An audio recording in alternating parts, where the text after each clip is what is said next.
myself. Good luck, guys.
Hello everybody and welcome to Vallelunga here for SRL Italian Formula 3 round number 4. This could be potentially the most decisive round in the entire championship. We're here at probably the most unknown track of the series. That doesn't mean it's the worst. It's a cracker here at Vallelunga. 13 corners, 3.2 kilometers. It's set to be a cracker. Now, first of all, apologies that we have not been able to set it up in time, but we are here. We have a different man on the camera, Ernest Lappins, after Christian is unable to come today. And alongside me in the commentary box, as he was last week, is Tom Dillon. Good afternoon, James. How are you doing today? Should be a fun race. I'm doing fine as well, certainly looking forward to this race. Now, the warm-up is just coming to a close, and very soon the cars will be lining up to go to the grid and start the formation lap of the feature race. So if you're joining us with the stream now, we are about to head right into the action. The qualifying order, we will run through it as the cars are on the formation lap, but it should be a cracking race. There's quite a few overtaking opportunities on this track, a lot of high-speed sections too, a lot of very slow hairpin corners, so overtaking should be ample. And, well, we didn't think Misano would be too good, and look how that turned out.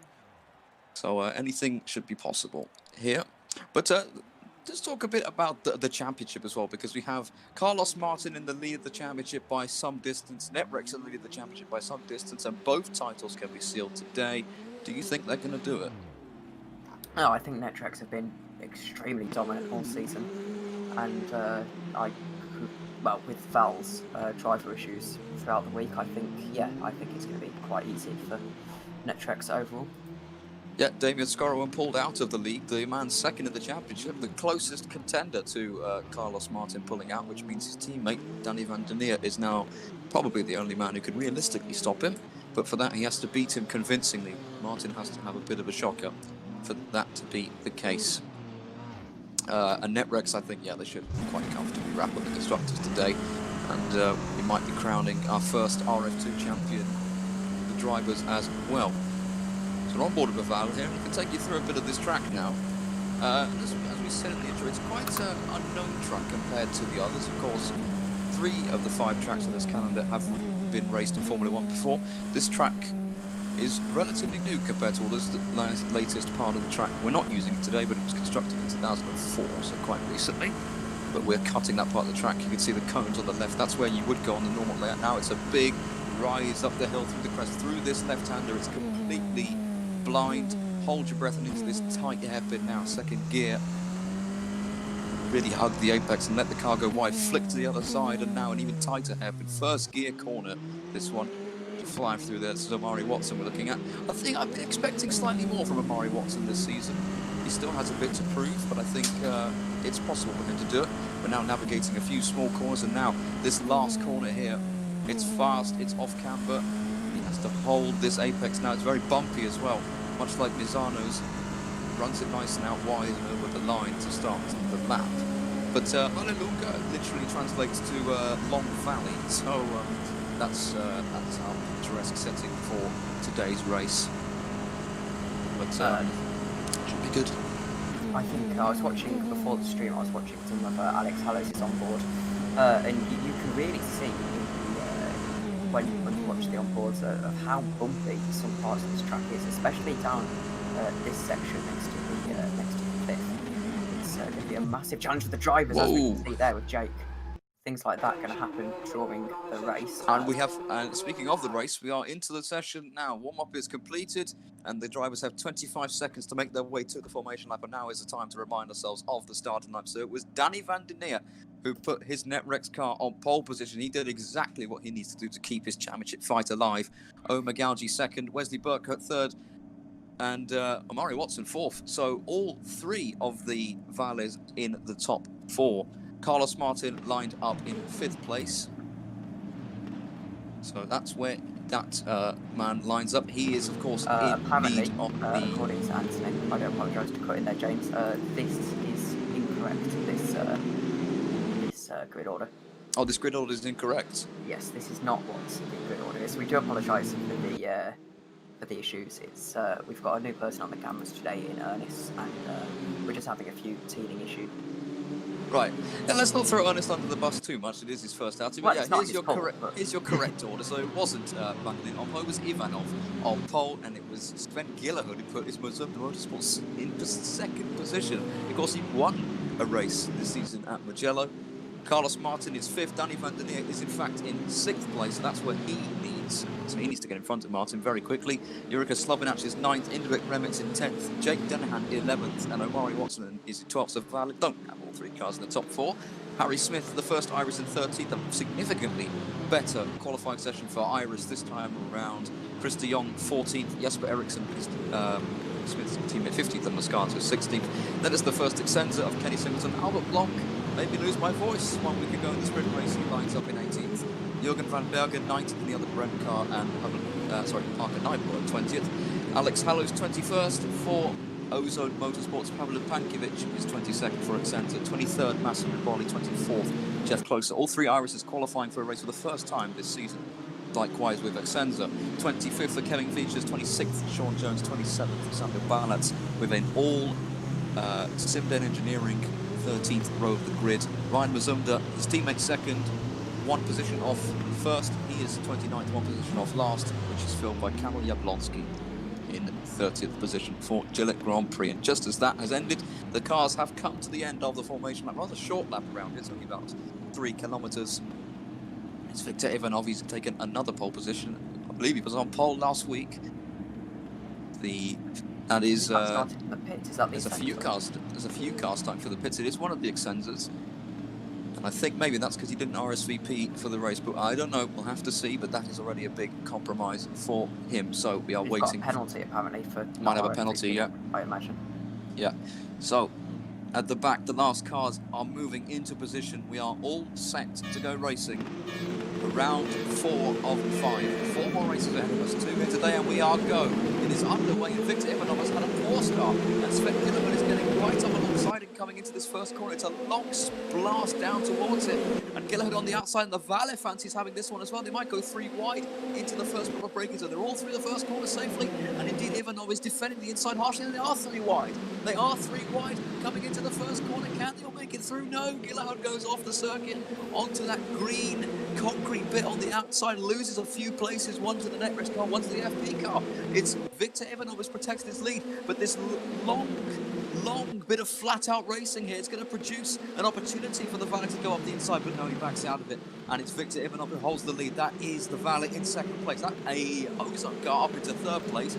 Sven Gillerhood's dropped down, and it's Van der Neert, I think, who got ahead of his teammate at the start, who's in 4th place. Have to wait for the timing to come up. Someone's going off at the hairpin in the background there. We are on board. I believe this is Sven Gillerhood we're on board with, right behind that Ozone car. And here we go. It's Blake Checketts, actually. It's Blake Checketts in third place. I think it's in the AFP in case. So Sven Gillehud is not going to be close enough to go for a move for Checketts, but Checketts might well be on Burkhardt, who once again has gained a position at the start, and they're both slipstreaming Viktor Ivanov again through this completely flat left-hand, completely flat right-hand, right-left section there, and indeed they're side-by-side. Burkhardt trying to go around the outside of Viktor Ivanov. He's managed to hold it through the first part of the double right-hander, but he can't make it stick on the second part. Have to tuck into the slipstream behind. Gillehud's under pressure from Carlos Martin in fifth place, and they're side-by-side over the crest and onto the kind of grass bit on the inside. There was Ivanov, but he holds the position.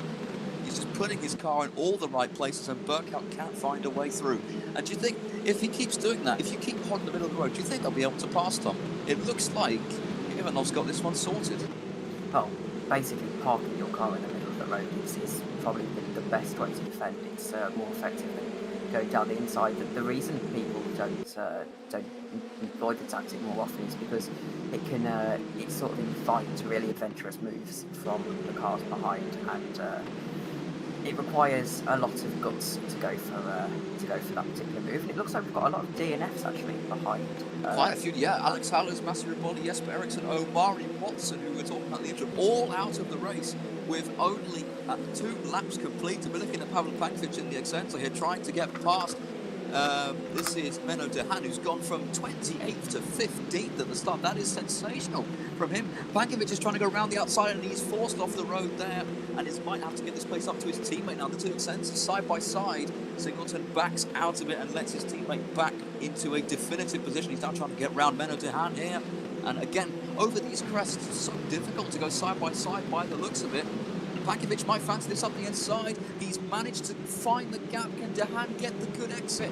He has the inside line for the next hairpin now. Pankovic is later on the brakes, tries to go round all the way around the outside of the slowest corner on the circuit, and they make contact. And in the end, de Haan holds on to the final points position in 15. Of course, 15 positions up for grabs in the points in the feature race, the top 10 in the sprint race. So if this was in the sprint race, this would not be for points. Singleton trying to go around the outside of his teammate. These guys have to try and not lose out to the Team Falcon car right behind, but that's exactly what they've done. Vicious has gone past Kenny Singleton at the last corner, and they're side by side coming down the main straight. And again, there's no braking zone for a long time, so you're kind of stuck slipstreaming this car through corners. You're not braking through them. So if they just hold the inside, you're not getting past. And that seems to be a problem for these guys. I was just watching the onboard of Alex. Oh, someone's in the grass there. Sorry to cut you off there. Someone went into the grass. I think it was an ozone car. There's a tag there in the background. I think 2 cars went off actually. Someone's going off on again, going through all the cones to where the old part of the circuit was. And at the side of the road, that is Chris de Jong in the Brem GP car. And he looks to be out of this race. So he's made some sort of contact on the exit of that corner. We're going to see a replay of this. Here we might have to go a bit further back than where we went there, but he's ended up beached in that gravel trap, and that's his race done. He has indeed retired, so he becomes the 5th retirement of this race. We rejoin this battle here. Jeff Closer trying to get past Albert Blanc here. This is some really tense, close racing for these guys. Blanc now goes from defending to attacking. Kenny Singleton up ahead, can't make it stick, and these guys now have to sort themselves out down this long, I wouldn't call it straight, but rather piece of flat out road, because there's a lot of bends in this. If you don't mind me cutting in whilst we watch this battle, I've just watched the onboard of Alex Hallows, and the replay of what happened, and what actually happened down the back there is the 2 leading games hit each other, sent Massimiliano Rivoli spinning into Alex Hallows, and all 3 of them had to retire from the race, it looks like. And it's a big shame. That's a big shame for them. We're looking at the Iris car right just ahead of that is, I think, it's the Royal Blue Race car, Cosmo Prosciutto, and he's going down the inside of 2 cars in one, and there was going to be contact. That was inevitable, but somehow they've both managed to get past the Accenture car there. Must feel rather robbed. The 2 cars getting past him both hit each other, but he's still lost out on those positions, and that is Kenny Singleton down to 19th place now. Closer and Prosciutto both make up a place. That was aggressive from Cosmo Prosciutto, wasn't it? Last lap was purple for Viktor Ivanov, as I say that he crosses the line. He looks to be in the 106s as his race pace, and that is actually unmatched down the field. He's about 8 tenths up on anyone else, so Ivanov really setting the pace at the moment in this race. Burkout and Checkitts look very close on the Delta times. That might be a move for second place. Blake Checkitts making his first appearance since Monza. For AFP, as down the inside goes Balance there. Now we rejoin this battle at the front. We were just talking about Checkitts indeed is right behind Wesley Burkout. He's not the only one. Sven Gielerhode and Carlos Martin are in that 2. Gouge is not far behind, and on the inside goes Blake Checkitts on the Valet car, and he's managed to draw up alongside, but the Valet out-tractions him on the exit. It was a bit of a lunge, I think, from the AFP car, and it doesn't work out. He slots back into 3rd place, but he's got 1 corner, and then he'll have a long straight to try and get past Burkout. And Ivanov, as you said, is disappearing. He's gained 2 seconds over, I think it's 5 laps, and seems to be going a little bit faster every lap, and certainly these guys battling will help him out. Here's Carlos Martin, your championship leader, in a position to increase his championship lead over his teammate, and in a position to almost clinch that title. They'll practically put one hand on that trophy. Burkout defending the inside. On the last lap, he went purple in sector 2, which is quite impressive considering he's been running in traffic. Perhaps that slipstream is really coming into effect, and this is the part of the track that's really difficult. The car kind of constantly trying to shift that balance away from you, giving you snaps of oversteer, and it's all about fighting the car from the fast rights, lefts, and all the bumps and things like that. But these this gaggle of cars seem to be doing it quite well. Formation flying, really, not giving each other much challenge, really. Checkitts went up the inside of Burkout again, and once again Burkout just out-tractioned him on the exit on the outside. Of course, he's able to put the power down earlier, because the Checkitts does so. He's either spinning or going straight into the side of Burkout, which I don't think either driver would want. We're looking at Blake Checkitts here. He's got a 2.6 tenth gap behind, but he's looking in front here. Burkout goes defensive. Martin fancies a move on Gielerhode, and this time Checkitts has got close and up alongside Burkout, and again Burkout defends brilliantly around the outside. How is he keeping that AFP behind? This not is much room given there by not much room given there by the Val car, but he doesn't have to give that much room. All he has to give is a car with inside goes Checkitts, he locks up and how is he not collecting Wesley Burkout there? He's going to lose a place though to Sven Gielerhode. He runs wide. He is the inside line. Gielerhode's late on the brakes, and Martin is fancying this one now. He's going to go for the switchback as those two hit each other on the exit, and Checkitts does not want to give his rival space, and he's forced him off the circuit. And off goes Sven Gielerhode, and we're going to see a replay of that one. That looked pretty dirty from the AFP car. He's on board with Blake Checkitts. Actually, this is live right now. This is not live. This is a replay from the last lap, I believe. Checkitts having a bit of a moment there on the exit of the corner. I assure you that Ernest is profusely apologising in our ears right now. Yeah. But back to the live camera, it looks like Checkitts just kind of didn't necessarily see us there. It's a very aggressive squeeze, unlike Blake, to make a move like that. Didn't want to acknowledge that Gielerhode was alongside potentially, as that's Van der Neer and Dennehan going side by side behind. Dennehan charging on the grid, currently 8th and battling for 7th. But Gielerhode in 5th place still, so it's not a total disaster for him. Was that a car off in the background? No, it wasn't. As Singleton here, he's recovering from 19th. He's had a poor start. He's trying to go round the outside of the blind left hand. He's not going to be able to pull that one off, especially. Oh, he's hit him. He's hit the back of the Iris there. That was Jeff Closer that he's rear-ended. He's managed to keep the engine going, but that's both of their races destroyed. And again, the replay doesn't seem to be working. Okay, so unlike you guys, I have actually got a live replay up because I've got the stream up as well, so I can give you my thoughts. It looks like Kenny just doesn't anticipate Jeff braking so early and just kind of runs into the back of him. It's definitely Kenny's fault, but whether he'll get a penalty for it, Van der Neer was so close to the back of Owen Gouge that he hit the back of him coming into the first break. He's on the track, and now he's got a great run on the exit. He's almost alongside. He's painstakingly close to being alongside coming into the right-handed crest, but he's not close enough, and now his overtaking opportunity might well be gone. And again, we join Carlos Martin, and again, ahead of him, it's an AFP who just can't pass the Valle. And Martin fancies this one round the outside. Switches back now to get the better exit. This is Burkout's opportunity to disappear with these two battling behind. What can Martin do, the championship leader? His teammate has disappeared into the distance. He's 5 seconds clear of him. And he's got to clear these two guys if he wants to have any chance of beating his teammate in this race.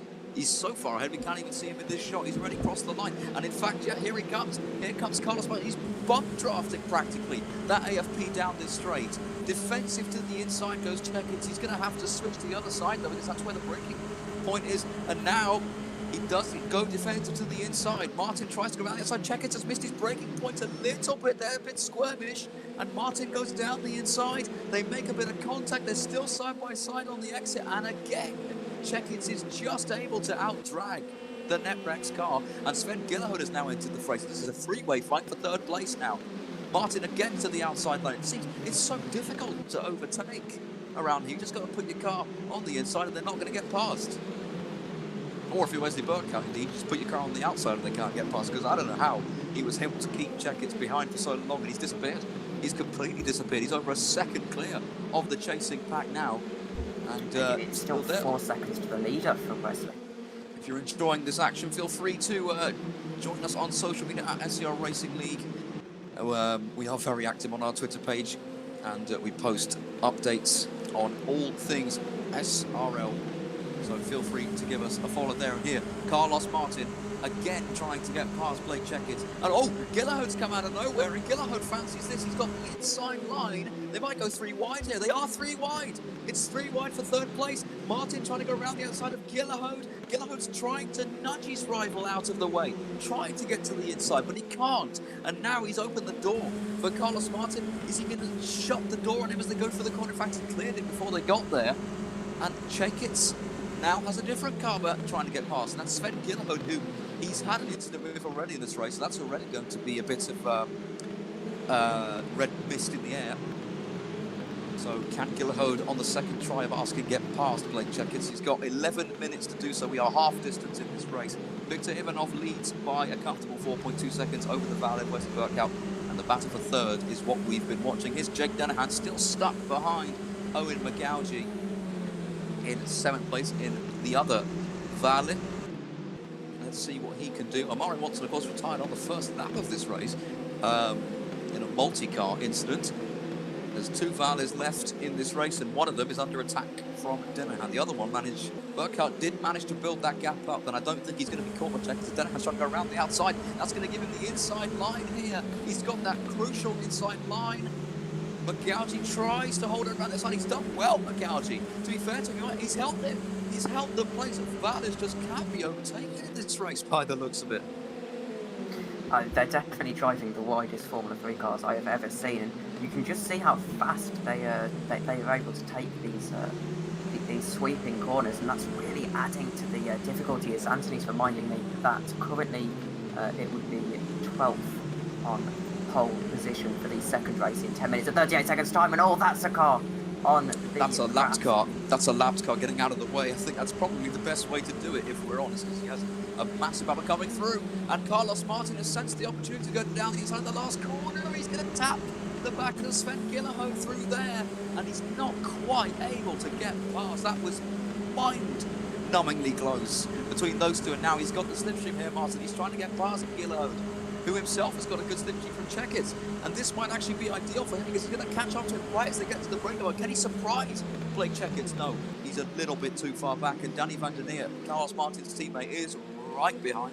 We have 10 minutes to go in this race. Of course, when the clock hits 0, that is the final lap. It's not +1 lap. That is the final lap of the race.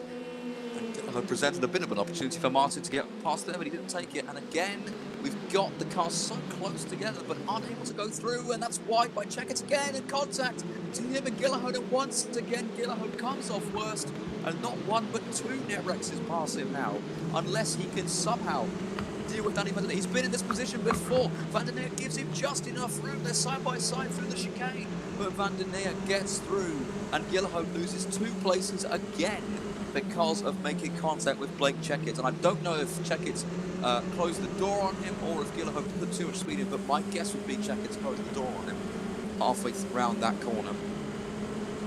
He's going to be having a trip to the Stewarts later this race, that's for certain. Here's Carlos Martin now. This is the battle of the third place. Can he get past this AFB car? Again, check his defence to the inside. Martin significantly alongside. They're almost completely side by side. They make contact twice through the first part of the corner, and Checkitts holds on to third again, and Burkout just disappearing, and the cars behind, such as Owen McGougy, Jake Dennehan, those guys are closing in now, because these guys here are all presenting a perfect opportunity for not only Burkout to pull away, but the cars behind to close in. And here is Jake Dennehan, we're on board. You can see that massive clump of cars all battling away for third place, and they're right on the back of them now. In looking at the lap times, and it looks like the fastest lap time on the server this week has been a 1:06.1, and Ivanov's been consistently matching or just going 5 tenths slower than that, as I've quickly got a message. So P11 is on pole. We must have had a retirement, a whole host of retirements. Actually, only 22 people left running as this is... I think Checkitts has backed out of this one. No, he's still there, trying to perceive around the outside. Can Martin finally get past his rival? Yes, he can. Carlos Martin moves into third place and will keep up his 100% podium record in the last 3 races. In the last 3 feature races, he's won the last 2, of course. He's currently on course for third, and Checkitts is going to be wanting that position back ASAP, and there's contact between him and his team. That's good you off there, James, of persistence paying off. You don't have to go for the move straight away. As long as you just keep hounding your rival, eventually you will get past. But now it's not the job over. Whoa, side by side there, and actually Danny van der Neer went from defence to attack right there, but he was too far back, and Checkitts holds the position again. Blake Checkitts does not have the pace of these top guys. Carlos Martin has vanished off the road.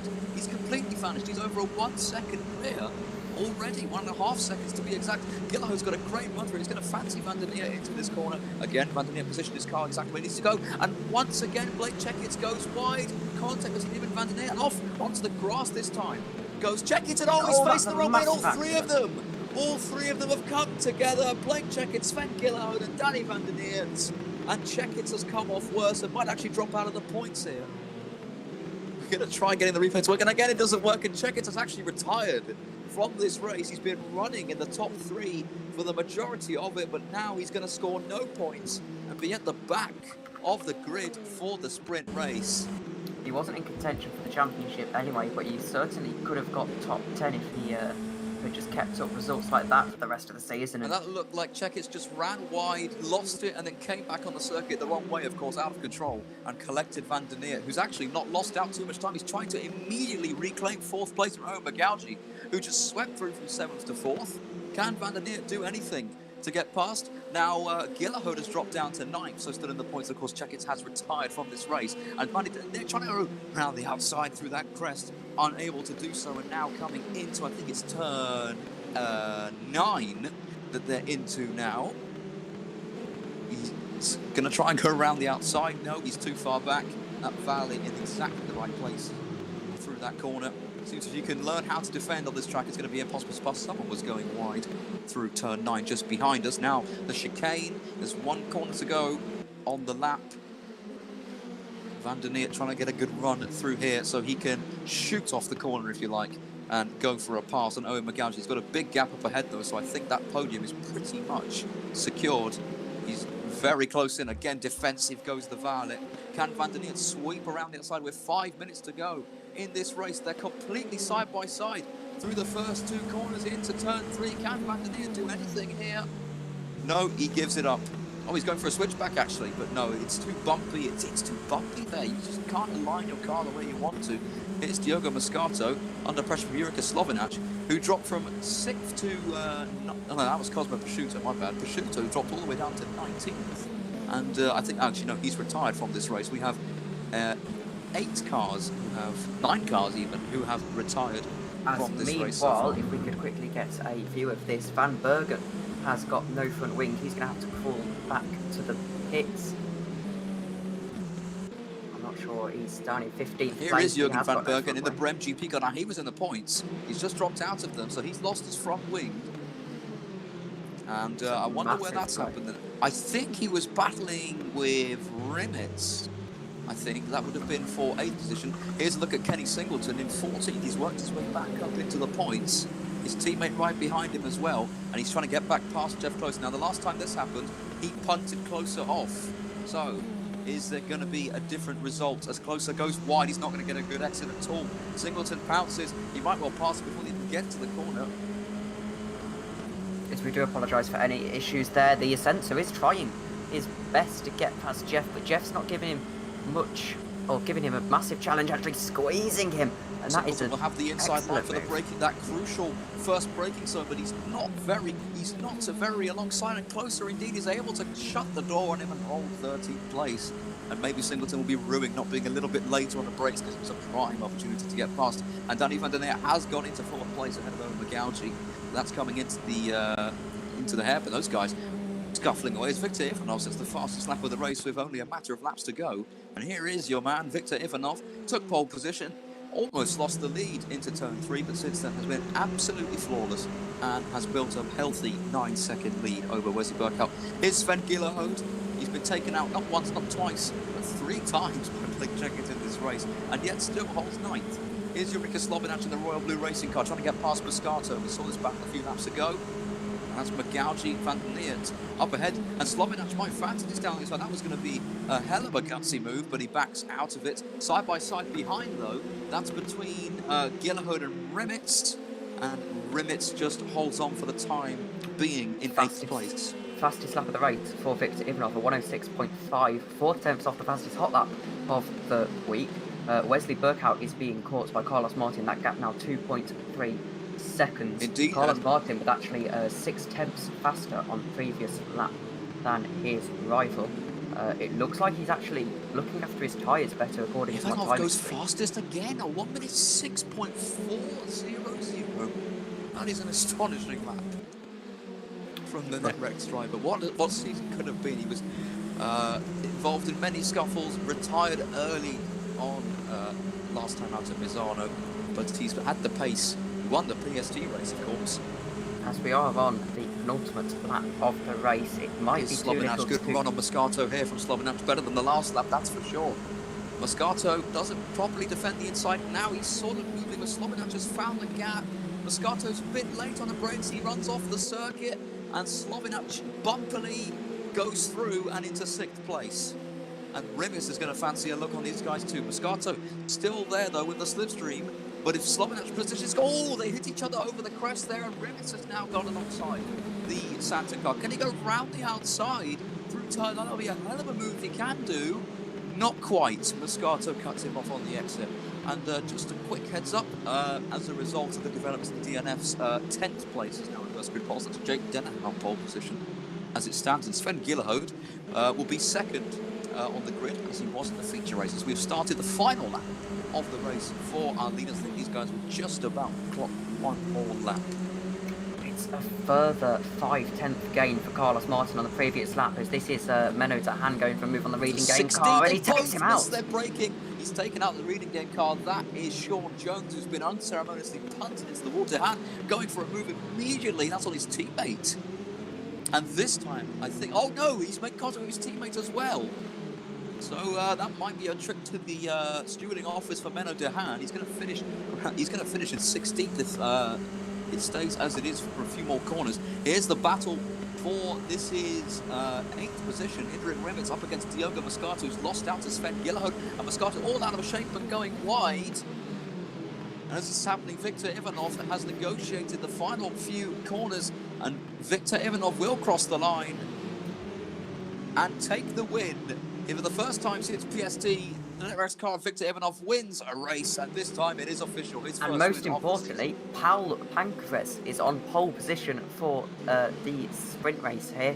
Carlos Martin, it was too little too late in the end on Wesley Burkhout, although the gap was 1.15 seconds. Gaining who's the man who's kept the championship alive? Danny van der Neer finishing 4th behind his teammate Carlos Martin. Once again, podiums in the feature race. He will start 8th in the sprint race. And here's Sven Gillerhoed, who's had one heck of a race. So many incidents, so much drama, and at the end of all of it, he comes home in the top 7. And I think he'll have a lot to say in the Discord after that. Owen McGaugy as well, putting 2 Valles in the top 5, and that was a battle right at the end. Over the line, that was Singleton and Closer, and it was Closer who beat him by just over a 10th of a second. So here are your final standings. Victor Ivanov, lights to flag, fastest lap, It is a grand slam for Victor Ivanov. Wesley Burkout, second place in the Valley once again, and Carlos Martin makes it a double Netrex podium. Danny van der Neer, fourth for Netrex, fifth for Owen McGouty. So only two constructors in the top 5 places. And would you know, it's the two constructors who are top 2 in the constructors as well. And I believe with this result, Netrex might well have clinched the championship, but I'll need confirmation on that one. Jurika Slobinac kept it quiet, but in the end, 6th place for World Racing, their best finish of the entire season. Sven Gillard will be disappointed with 7th, having ran in the top 5 for most of the race before an unfortunate incident. Diogo Moscato quietly made his way up to 8th place. Indrik Remitz is 9th, and Pavel Pankovic, best finish of Accenture season, in 10th place, and will start on reverse grid pole for the sprint.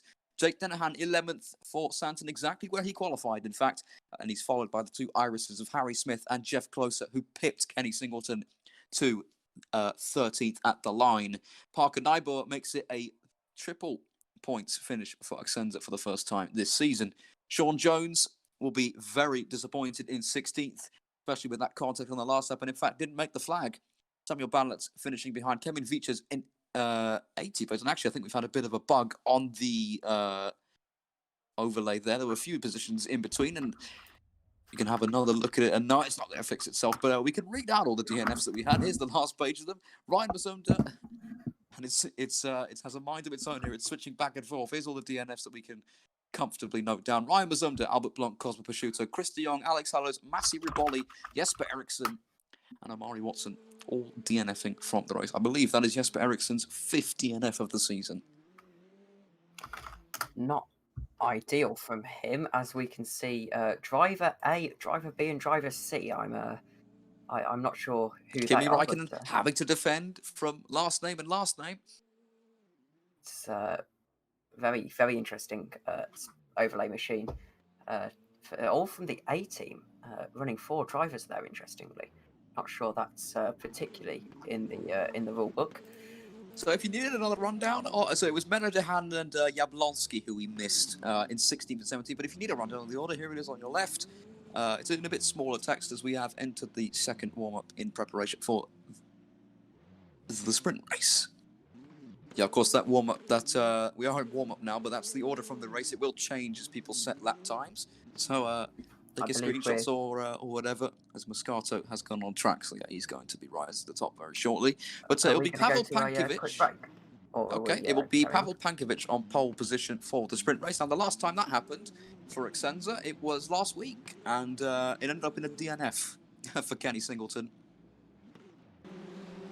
And there's an overhead look of the track. It's not Mugello, it's Vallelunga. You can see it's got a lot of flat-out bits there, with some tight braking zones, particularly that bottleneck last section. We saw a lot of incidents there in the feature race. And I don't doubt there'll be many more in the sprint race. And I've got So, I guess we're going to a quick break, and we will see you in about 5 minutes' time for the sprint race here at the SRL Vallelunga Grand Prix. Hey, you said it right, finally.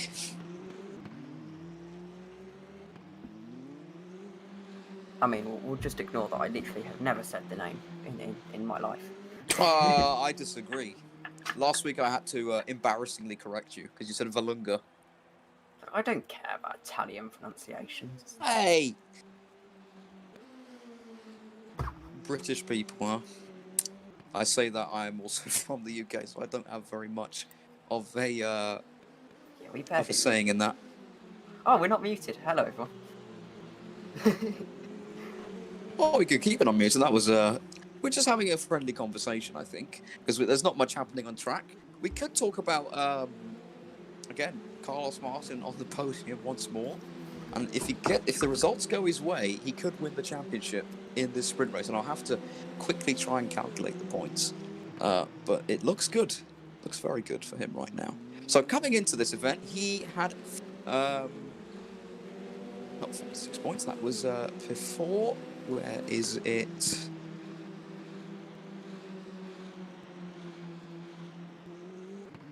Just bear with me as I try and find the results.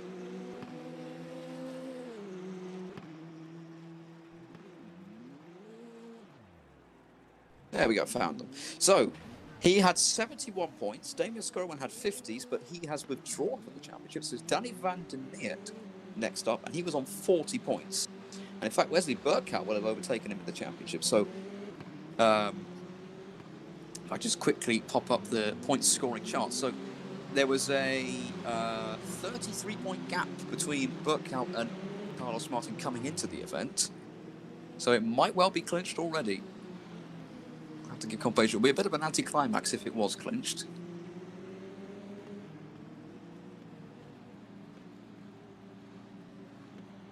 As James Smith has had an internet issue, so he's back now. So dropped out for a second there, James. Welcome back. We've still lost James, so despite the background noise of my mum saying goodbye to everyone, we will get going here. Albeit without James. He's back. Hello, James. There we go. This is just Discord things. Discord clearly taking lessons from shouting outside. Clearly Discord taking lessons from RF2 and how to misbehave.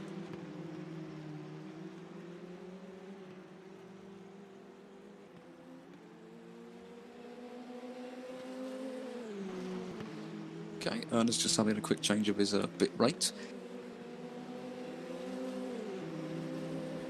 We once again do apologise for any issues with the overlay. For some reason, it never wants to play ball. I'm sure it'll be something that's fixed for...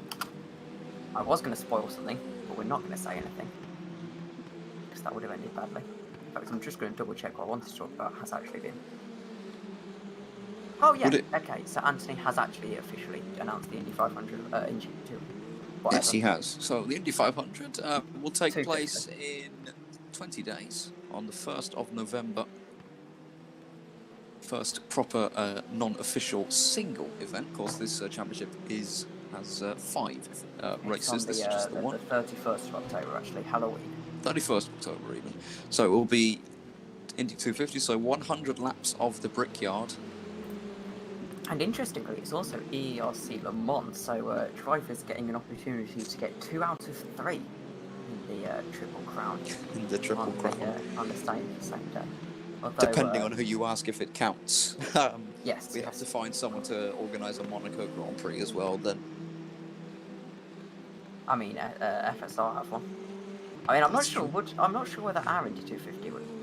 I mean, logically, I don't know. You'd have to ask who the biggest leagues are. Although I think FSR, they don't call it Monaco. I think they call it Azur because it's on the. I think because it's on the Côte d'Azur, or in English, French Riviera. No, I believe the official excuse I just think they're not allowed to call it Monaco, so they have to call it Azur.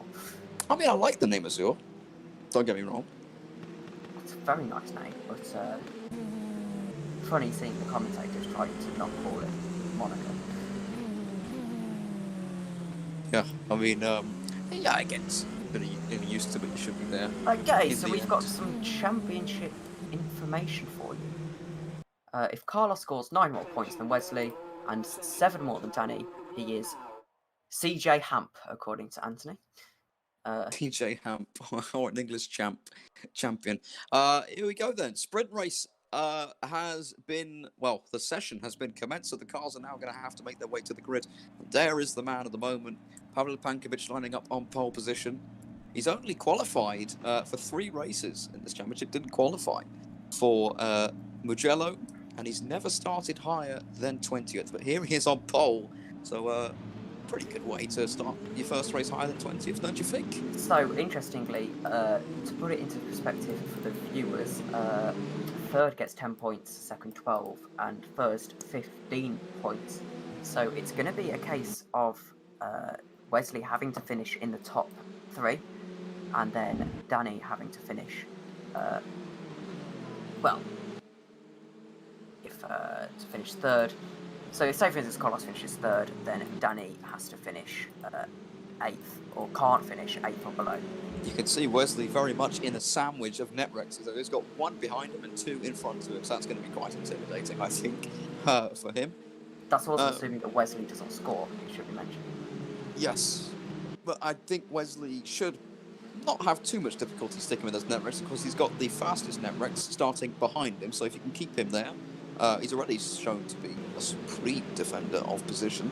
And as soon as he got the chance to break away, he did. And Checkett's pace was the one that suddenly went down the drain. And I think we have lost someone from who started the feature race. We've lost someone in the sprint. So looking for the last bit of the grid. Timely, because the last few cars are also coming around the final lap. That's Pankivic's Excenza. Indirect Rimmett starting behind him in the Prem GP car. The championship leader, and he could win it today. Carlos Martin starts 8th, just behind his teammate Danny van der Neer and ahead of his other title protagonist, Wesley Burkhout. How quickly can those guys make it to the front, and can they stay out of trouble on the longest run to a braking zone of the season? And of course it's going to be extremely difficult to overtake here, so it's giving these drivers such as Powell a chance to get a win that they, if Powell doesn't mind me saying, normally probably wouldn't be able to get as the drivers take their grids. Last car's in position, 5 seconds to the flag, the lights begin to illuminate. We're ready to go racing here at Vallelunga for the sprint race. And it is lights out and away we go, and it's a great start on the front row from Indy Rimmett and also from Diogo Moscato. Pankovic is going to find himself swamped here coming into... Oh my goodness me, there's a massive accident. There's a huge accident in the background. We'll keep with these front guys for now. And oh, that's Pankovic heavily into the wall. Pavel Pankovic started on pole position. He's heavily into the wall. He's lost his rear wing and he is out of the Vallelunga sprint race. By the looks of it, he's carried on with no rear wing. That's his race completely numbered. Hopefully the replay works this time, and no, it's not going to work. RFC Alex does Hallows not has like... retired from the race, and I'm watching his on board, and I'm going to watch a replay actually quickly of this accident. There looks to be 1, 2, 3, 4, 5, 6, 7. There's 10 cars involved in that massive accident. One of the foul cars looks to not have got away very well, and there's an AFP that gets squeezed into the wall, and basically everyone ends up upside down, or something happens. There was a stationary car, and oh my goodness, in all of that, massive accident. In all of that, both net Rexes, including Martin, have made it through and have gained ground, actually. Van der Neer is about to take 4th from Indy Rimmett to pull it off, but once again, Excenza's curse starting on the front row, and they cannot hold it for a single lap.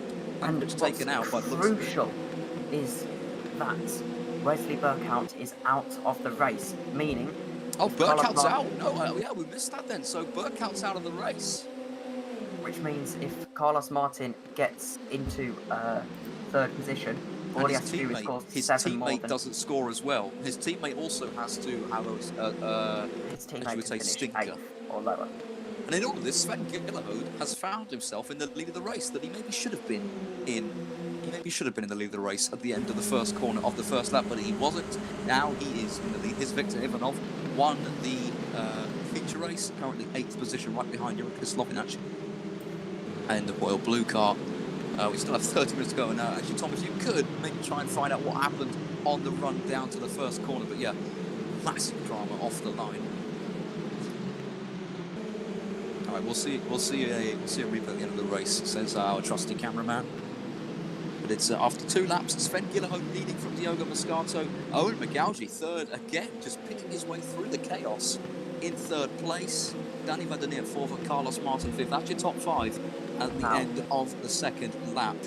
And I've been asked to mention, if you don't mind me cutting in here, James, that Diogo Curse, of course, Diogo being a Brazilian Formula 4 driver in real life, and he's lost the lead on all opportunities he's had it, I believe. He's he's not just lost the lead, he's lost 2nd place now. McGaugy's gone through. So he's going to be hoping that he has better luck in the real world than in the simulator. But he's looking to make moves now for the Santon Motorsports car fighting with Val. Those two teams have a lot of history together throughout the last couple of years. Indeed, here's a look at Moscato under pressure from the net-rex of Danny van der Neer right behind. He's going to be trying to get as many points as he can off of his teammate Carlos Martin, because as has been proven many times, anything can happen. Within the space of 10 seconds, Pavel Pankovic went from potential race winner to DNF. So anything can happen. If that happens in a feature race, your sprint race is more than compromised, because you're going to be starting at the back, even if you even want to go through that. Got a yellow flag in sector 3, so I think someone's gone off. It is Van Bergen who has gone off or going to the pit lane. And it's at the entrance of the pit lane, he's lost his rear wing as well. So rear wing's flying off the cars, and he's luckily right in front of the pit entrance, so he can make his way through there. Here's Kenny Singleton trying to get past. That is Harry Smith in the Team Iris car. And up ahead, that's Albert Blanc and Mena. Their hands side by side. Singleton goes down the inside. Can he get that one done? They're side by side on exit. And slightly better drive for the Iris car. Here's Mena, their hands side by side of Albert Blanc, who has a habit of improving massively in the sprint races. Like he did in the feature, he's going to try and go around the outside. Oh, they hit each other. They hit each other big time through their lot of tyre rubbing, but they both make it through the corner okay. Blanc goes onto the grass on the exit though, and sends it up the inside of Tahan into the next part of the complex, and he loses a place there at the Iris now, says thank you very much, and has the inside line. Oh no! They make contact there. The Iris goes into a half spin, loses many positions. That's Harry Smith losing some positions there as Albert Blanc goes. Sorry, that's Sean Jones picking up pieces and going up into 11th place in all of that. Here's Carlos Martin, the fastest lap by Owen McGaughey, who's in 2nd place. These guys, these two Retrexes are right behind Moscato compared to his two rivals. Here goes Van der Neer down the inside of Moscato, and he's too far behind to properly pull that one off, and Martin will be waiting for an incident which I'm sure is going to present itself, knowing how these races have panned out in the past. 10 minutes to go in the sprint race. It's been an absolutely chaotic first 5 minutes, Tom. It has, and a lot of people in the Discord chat calling for a restart of the race. The race director, Anthony Nickman, said that there will not be a restart, as the rule says that you have to have at least 50% or more of the grid to crash, and there was only 10 cars involved out of 28 cars taking the start. All have a technical issue, but that didn't happen either by the looks of it. And we have got 8 DNFs so far. An update on the championship, it would still, as Carlos Martin is behind Danny, it would not be his day today, although he'd be very good position to take the championship next week. Next week, of course, we are at Imola. We're going from quite an unknown track to a very remote one. We'll make it to return to the F1 calendar this season, of course. But here's Danny Medley trying to go down the inside again. This time, he's managed to force Moscato to go around the outside, but Moscato still holds it in that Santon car. Of course, lost the lead at the last corner of the sprint race last time out. And that's making Tom smirk already, because he's getting flashbacks as to what was said over that. But really trying not to be overtaken. Look at the run Martin's got. He's going down the inside of his teammates at the smallest of gaps, and I think quite sensibly backs out to it, knowing the position he's in the championship. Oh, that's a lovely switchback from Van der Neer. Moscato immediately tries to cover him off, but that is a sensational bit of opportunism from Danny Van der Neer. That is why he is in a championship contending position, because of moves like that. That is brilliant.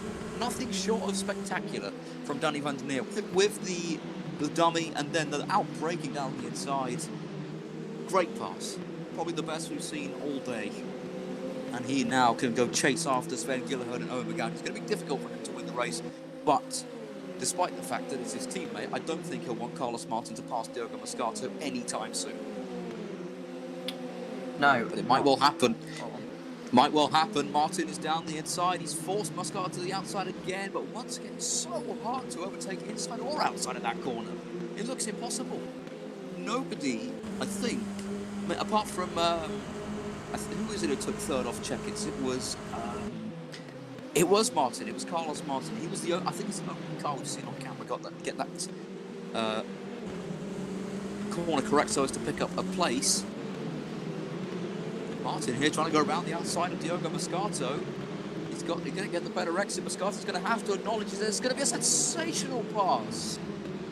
Well, Diogo Moscato must be in absolute awe as the fact he's been passed by two drivers, showing the absolute biggest of opportunism. Firstly, Van der Neer's amazing dummy, and now Martin around the outside of the slowest corner on the circuit. Sensational. Yeah, I mean, you can't do anything against that. This race has just been showing really that when it comes to tracks like this, where it's quite small relative to the cars that we're driving around here, it really shows that you have to get your elbows out a little bit more and go for passes that you wouldn't normally make, just purely because that's how you pass around this track. Yeah. Imagine Formula 1 cars on this circuit. Imagine going side by side over this crest here. Oof, that would be quite a sight. Here's Viktor Ivanov. Under pressure from Indy. Something tells me he just got past him into 6th place. And through this hairpin complex. I think if you get, you've got to get to the next. I think he'll be safe from attack. Fastest lap of the race for Danny van der Neet, 106.3. That's faster than the faster than previous.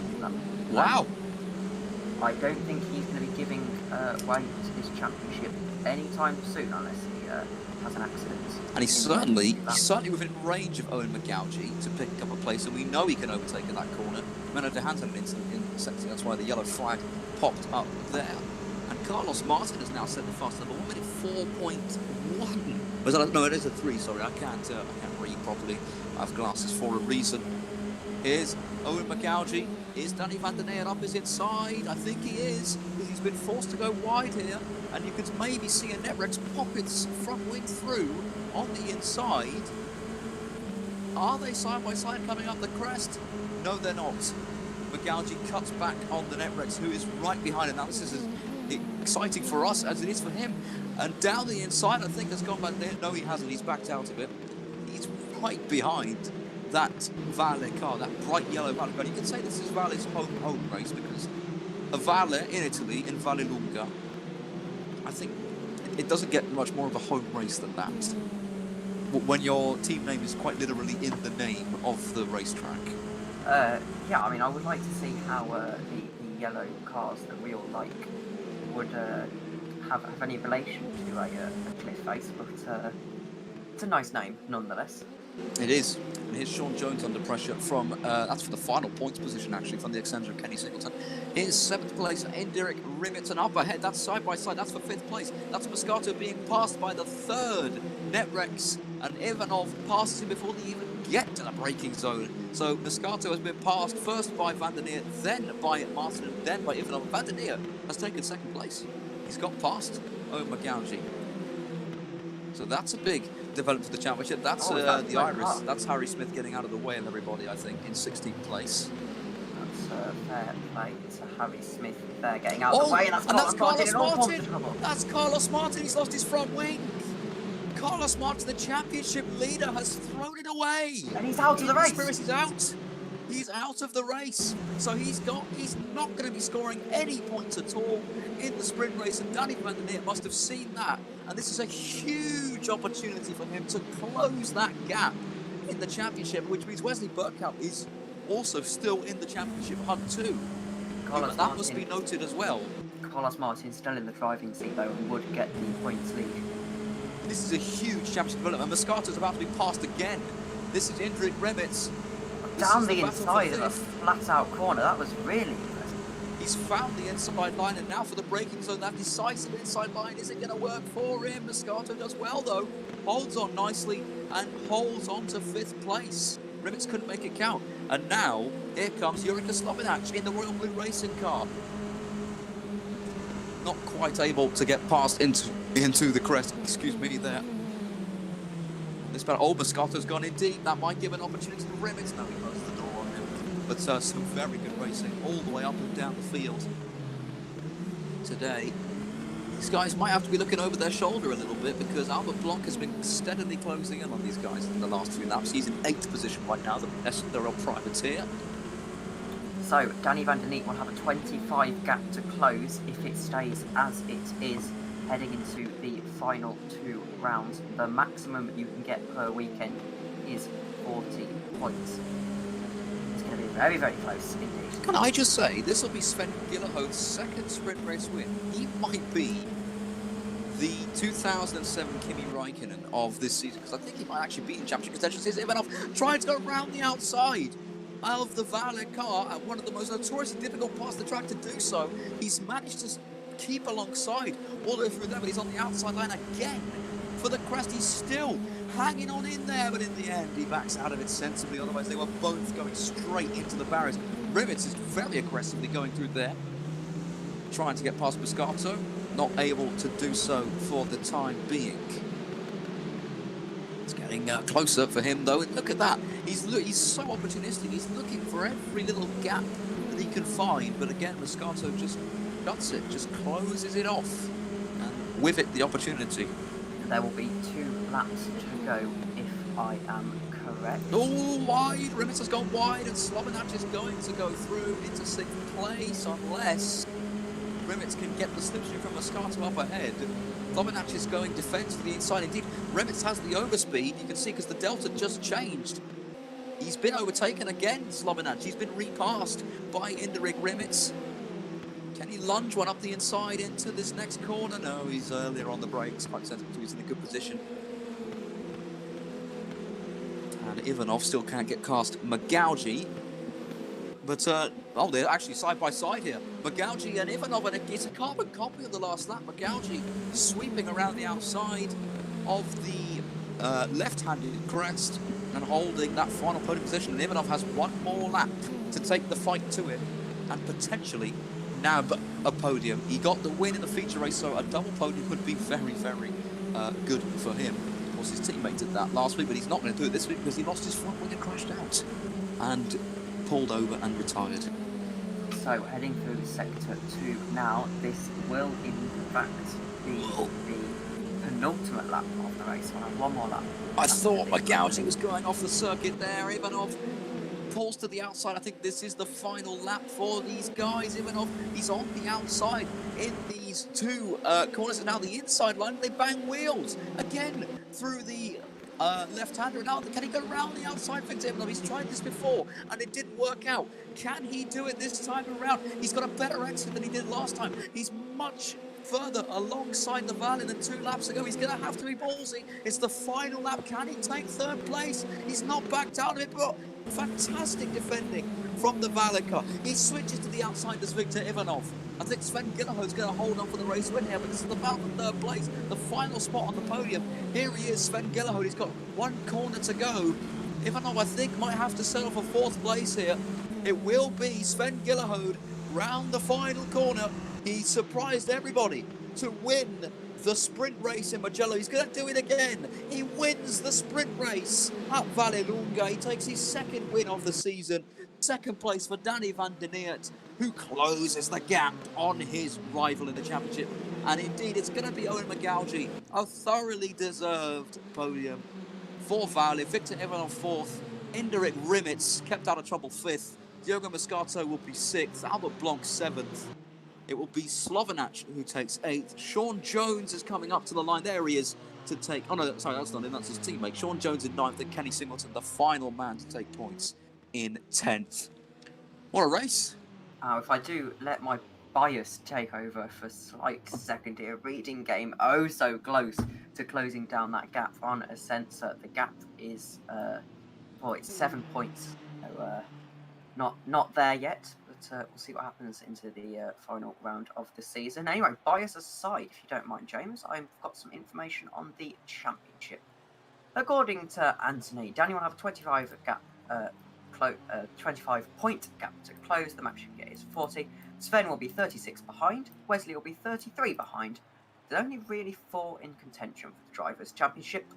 Sven and Wesley will feel that they've got a mountain to climb. It will not be in their hands at all. Not just in the Drivers, in the Constructors' Championship, Netrex an agonising 8 points away from being crowned champions. Valley are still in the fight, but only by 8 points. No champions crowned today in Vallelunga, so we'll all be crowned at the finale in Imola. Well, it's not technically not in San Marino, but for simplicity's sake, we'll say it is. That will be in 1 week's time. We've got some interviews coming up now, so if you are in the top 3 and watching the stream, if you wouldn't mind hopping in. All right. So, and we can see replays of the incidents now. Yeah. So here we go. Back to the replay. So this is what happened at the start. I believe the best thing to show is Alex Hallows' view, if you don't mind, Ernest. That's the view I saw on the stream. So he pulls. Oh, let's have a look. This. Okay, so never mind that. We've got a. The server got reset. Server restarted. Yeah. So we're ready for interviewing. Let's drag in Victor Ivanov. Hello, Victor. Good job today. You dominated the sprint race. You were only 4/10 off on race pace of the best hot lap of the entire week. That must feel quite impressive. Well, to be perfectly hello. first. I'm really happy with the feature race. The pace was insane. The guys behind had a little bit of a scrap, and that kind of let me build a little bit of a gap and breathe. Just drive carefully, don't make any mistakes, and yeah, that's pretty much it. So an excellent drive there. You're not quite in championship contention, from what I can see. You're down in 9th position, without counting this round. With going into the final round of the season, are you just looking for a nice Sunday drive just to round off this mini series? Just go out and drive and have fun. Like the fun that I had with Owen. Excuse me, I don't know how to read his second name, but Magauji, Yes, that's maybe. fine. That's correct. Yep. Okay. So I had an amazing fight with him in the sprint race. So if something like that happened in Imola, I'll be absolutely funny and amazing. And yes, I'm out of the championship because I had 2 DNFs. So yeah, in the mini series when you have 2 DNFs, you're out. Have you got any plans to do the Indy 250 event later this month? Oh yes, that's why I was pushing really hard for this race to actually get the points and get into the top 15, so I can classify without pre-qualify. So we will love to see you there. At least you've got something to fight for in the championship. Of course, reminding everyone that top 15 do get to automatic qualification into the Indy 250 event on the 31st of October. So thank you very much, Victor, and we'll see you next week. Hopefully, when you Have get a on the lovely evening. podium again. Thank you. Goodbye. Have a lovely evening. Goodbye. We are waiting for the other 2 people. Yeah, we could see the replay. We've got the replay, finally. Let's have a look at this then. So it's back loaded up from trusty Ernest Lappins. I have to say, he's done a good job on the cam still, so here's a look. So I think we're just going to see, yeah, there it is. There's Wesley Burke. He didn't go off the, oh my goodness, that's a car miles in the air. And it was Wesley Burkhout who he did not leave the line. You'll see it here. Yeah, there he goes. He hasn't moved, and it's just a huge accident. That's one of the Team Falcons cars. Kevin Features getting absolutely flung. And let's see this here. Oh, he's punted, Pankiewicz. He's punted off by Diogo Moscato. Now, I hate to get too opinionated on the stream, but I guess that is kind of my job. Let's have a look at it on board. Yep, that's. Let's have a look. Now, as I said, I hate to get a bit opinionated, but I do think an incident like that should be a restart in all hindsight. We've got 8 cars being taken out of the race, and whilst it isn't the 50% needed, I think if we think about realism, it should really have been a restart. But anyway, we're going to have Anthony Nickpont to interview the rest of the drivers. So if we welcome him to the stream. Hello, now we're going to have Wesley Bocoats on. Hello, Wesley. Hello. It's an interesting first race for you. You managed to get P2 after pulling away from the AFP at the beginning of the race. But unfortunately, you seem to have a really bad second race. What happened there? I was stuck in reverse. Short story. The long story was that my car was rolling forward on the grid, which didn't happen the first time in the first race. So I put my shifter, because I have an 8 shifter, into reverse. Slightly moved back, then pressed N on my keyboard because that's where my neutral key is configured as, which is a configuration I'm definitely going to change. But the problem was I didn't put the shifter back into neutral, so I was still in reverse and didn't realize that until it was too late, unfortunately. Yeah, that really sucks for you, but that's not to discredit you. You got P2 in the first race. I mean, you must be really happy with that. Yes, so I'm sure it's aching you that you still haven't gotten that win. So many P2s and no win yet. Well, I don't think I am the fastest guy out here at the moment. I was fortunate to get a good qualifying session, get a good start, and honestly don't think I had the pace for P2, but fortunately was able to hold off the car behind, and they started battling behind, so I was able to run my own race. Consistency was good, and was happy to have enough of a gap, so Martin couldn't have a go at me in the end. And also, after this round, you're going to be third in the standings, and you're still mathematically able to win the championship. Is that something you're gonna go with? Something you're gonna keep in mind, or just something you think is really unlikely for you at this point? In all honesty, I think it's pretty unlikely. I'm just going to go into next week like I do every race, just practice, go as fast as I can, and basically see where I will end up. Well, thank you, Wesley, and I guess good luck to you next weekend. Thank you. And keep your spirits up, because anything can happen, Imola. So keep it up. For sure. And that would be about it for the interviews. I think we got no more. Thank you, of course, for watching along, and we'll have more events coming up next week, and in 2 weeks we will have, 3 weeks, the Indy 250. And that's all from us. Thank you. We'll see you in a week's time. Stay safe until then. I will see you at Imola.